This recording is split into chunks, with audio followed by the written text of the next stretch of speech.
Jujutsu Kaisen chapter 234 spoilers. Oh my god. These spoilers were insane. Gojo just cannot lose face. He is the moment, and just showing everyone again, he is also the strongest. This chapter was an absolute trip, and certainly there is a decent amount to cover, so let's hop straight on into it. Probably one of my favorite parts of this chapter is right here at the start, because the chapter kicks off with Yuda actually trying to intervene in the fight. For real. He says, "I'll go." Whoa, brother, whoa, now.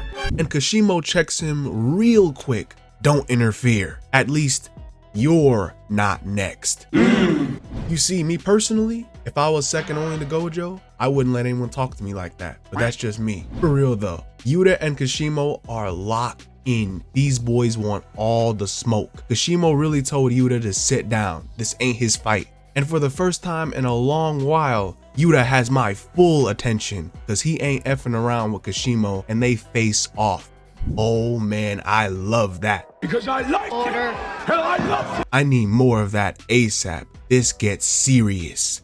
Hikari tells Yuda to calm down, because he agrees with Kashimo. Gojo said only enter the fight when he's weaker than them. Yuda argues that it's case by case, and due to Sukuna's domain expansion being disabled, he thinks he can join in on the fight to deal with the two Shikigami with Rika. And I have to give it to Yuda, that is some serious optimism. But Maki joins in and says, "If anyone's going, it's me." Kashimo says get lost, but you see, nah, Maki ain't done yet. She said don't forget your role. You're just the backup plan, the insurance. You're plan B. Blood, you ain't on the team. If we win against Sukuna, we don't need you. Yuda argues to take that gamble and jump in on the fight, and Yuji supports them. That honestly is like the best sequence of dialogue as of late, because the moment was so raw, it was so prime. They were all ready to scrap at a moment's notice, and you can really feel that. Kusakabe berates all of them, saying they don't know anything, as Meimei brings out Gojo and Sukuna have different win requirements. If Gojo wins, he has to work with the rest of the cast in order to have a chance to defeat Kenjaku. It's concerning Shoko thinks that they might have a chance, considering it's, everyone plus Gojo, but Kenjaku definitely has a plan cooking up. However, with Sukuna's condition, even if Sukuna wins, Sukuna's gonna have to fight the cast, Yuda, Hikari, Maki, etc. without a break, which sounds brutal. So Sukuna is hiding a hidden trump card in order to deal with the remainder of the cast after this fight in the event that he does win.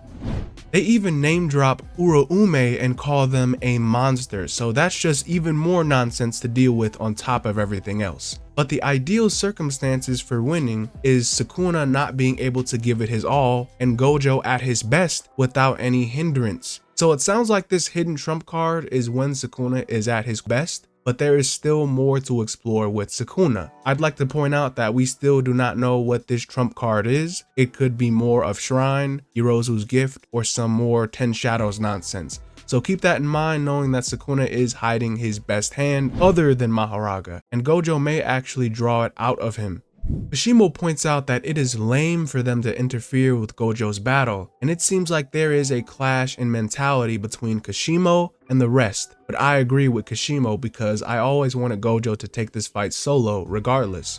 Gojo lands a black flash on Agito. When Gojo damages the Chimera Beast, he realizes it has the qualities of Great Serpent, Morn Tiger, and Round Deer, so it is able to output Reverse Curse Technique for healing. And it looks like we might have also sneakily got a glimpse of the 9th or 10th Shikigami reveal, at least in name and in partial appearance, with the Morn Tiger Shikigami. That sounds awesome. Gojo quickly realizes he has to take it out in one hit so it cannot heal itself or heal Sukuna.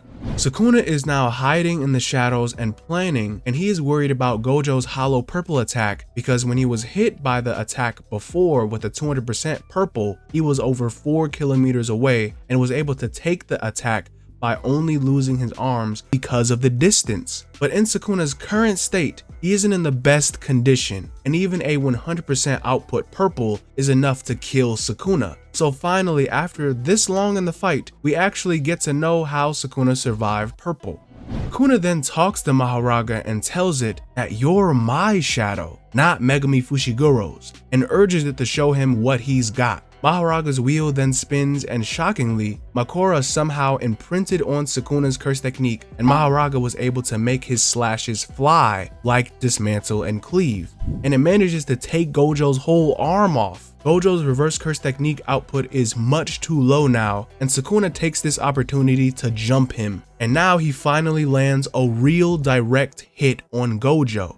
Even Agito lands a hard punch, but right after, Gojo calls it weak and not even worth his time, as he uses maximum output blue to just violate Agito as Makora and Sukuna try to evade. This panel is crazy. We then see Gojo's max blue continue to thrash around Agito as it went on to crush the Shikigami and defeat it. The narration explains 41 seconds have passed, and once again Gojo's hollow technique purple will leave a scar on Shinjuku. So wow, this battle enters the climax. There is no break next week, and hollow purple has been deployed, plus Gojo's arm is being healed. What an insane freaking ride. With Agito and Maharaga, I'm certain that Sukuna can summon them even after destruction, especially with Agito, which just like Well's Unknown Abyss can be destroyed without consequence and no harm will occur to the separate Shikigami. However, Maharaga may actually be susceptible to totality or follow some other rule after destruction, so Sukuna basically has to die ASAP or this could be very bad. Maharaga now inherited Sukuna's curse technique trait somehow because, you know, why not? But I really think it's definitely up to the user's own interpretation of 10 Shadows, especially when Sukuna said, my shadow. So perhaps because it's an external factor to Sukuna, the Makora Shikigami can mimic the caster's curse technique. But now, Gojo's hollow purple has to end them. They are just too strong, and I feel Gojo has to get more out of Sukuna in order for his students and his allies to deal with Sukuna should Gojo become too weak. Gojo is definitely cooking though. He took a bad situation and capitalized on it, and I have a strong feeling Sukuna is going to need to use his hidden hand to deal with his strongest adversary. It doesn't really seem like the students or the cast is ready for it, but Yorozu's words should come full circle in this fight. Gojo will be the one to show Sukuna that strength, at least he should be. So if we are entering that climax of this battle, the true climax, I think no matter what happens, Gojo's impact will be absolutely pivotal because everything is riding on this. This chapter was just peak. I loved it start to finish, the techniques, the jujutsu, the trash talk, the awesome art. Season 2 of Shibuya is upon us. I hope you guys are ready. JJK is gonna pop off, but I thank you awesome guys for watching this review. Thank you for checking it out, and comment below what your thoughts are on this crazy chapter. But this has been Enemy Stand User, and I'll see you awesome guys in the next one. Bye-bye.